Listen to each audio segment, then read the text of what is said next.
Hello guys, আশা করি সবাই অনেক ভালো আছেন। আজকের ভিডিওতে আমি আপনাদের সাথে শেয়ার করব ইউটিউবে থাম্বনেল ডিজাইনের 3টা গুরুত্বপূর্ণ টিপস।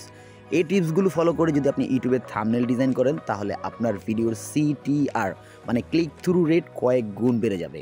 চলুন কথা না বাড়িয়ে চলে যাই মূল ভিডিওতে। আপনারা দেখছেন ড্রিম ডিকে টেক, আপনাদের সাথে আছি আমি খায়রুল। টিপস নাম্বার 1, থাম্বনেলকে ক্লিয়ার এবং সহজ করুন। একবার ভাবুন তো, ইউটিউবে যখন আপনি কোনো ভিডিও দেখেন তখন সেখানে থাম্বনেলটা আসলে কতটুকু দেখায়।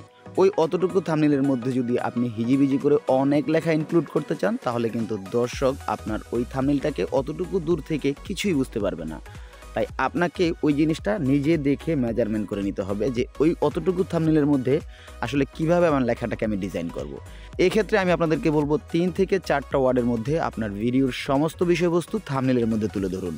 টিপস নাম্বার 2, ব্রাইট কালার এবং কন্ট্রাস্টের দিকে ফোকাস করুন। থাম্বনেলে ব্যবহৃত সমস্ত টেক্সটগুলোকে ব্রাইট কালারে দেওয়ার চেষ্টা করুন, যেমন লাল, নীল, হলুদ। এরকম ব্রাইট কালার হলে আপনার থাম্বনেলটা কিন্তু অনেক দূর থেকে দর্শকদের দৃষ্টি আকর্ষণ করবে। এছাড়া থাম্বনেলের যেই ফন্টগুলো আছে, লেখার যে স্টাইল, এই স্টাইলগুলোতে আপনি একটা ভিন্নতা আনতে পারেন। এতে করে আপনার সমস্ত থাম্বনেলগুলোকে দেখেই কিন্তু দর্শক বুঝতে পারবে এই ভিডিওটা এই চ্যানেলের। এরকম অনেক চ্যানেল দেখতে পাবেন যেখানে তাদের থাম্বনেলের মধ্যে, সমস্ত থাম্বনেলের মধ্যে একই রকমের কালার গ্রেডিং, একই রকমের টেক্সট স্টাইল। এতে করে কিন্তু সেই থাম্বনেলটার মানে সেই চ্যানেলটার একটা ব্র্যান্ডিং তৈরি হয়েছে। ঠিক একই নিয়ম ফলো করে আপনি আপনার থাম্বনেলগুলোর মধ্যে মানে আপনার সমস্ত ভিডিওর থাম্বনেলগুলোর মধ্যে একটা সামঞ্জস্যতা রাখবেন। মানে কোনো একটা জিনিস কমন রাখবেন। যেমন হতে পারে আপনার সমস্ত থাম্বনেলগুলোর মধ্যে একটু লালের ভাব বেশি, হতে পারে আপনার সমস্ত থাম্বনেলগুলোর একই রকম ফ্রন্ট স্টাইল, হতে পারে আপনার থাম্বনেলগুলোর প্রত্যেকটার মধ্যে আপনার নিজস্ব ছবি আছে। এরকম একটা ব্যতিক্রমধর্মী কিছু দিয়ে আপনার চ্যানেলের বা আপনার থাম্বনেলের একটা ব্র্যান্ডিং তৈরি করতে পারবেন। এতে করে কিন্তু দর্শক যে কোনো জায়গায় যে কোনো পরিস্থিতিতে আপনার থাম্বনেলটাকে দেখেই বুঝতে পারবে এই ভিডিওটা এই ভাইয়ার। নাও টিপস নাম্বার 3, আপনি আপনার থাম্বনেলে কখনো ক্লিক বেট করবেন না। ক্লিক বেট হচ্ছে এমন খারাপ একটা জিনিস। ধরুন আপনি আপনার থাম্বনেলে এমন কিছু উল্লেখ করে দিলেন যেটা আদতে আপনার ভিডিওতে নেই।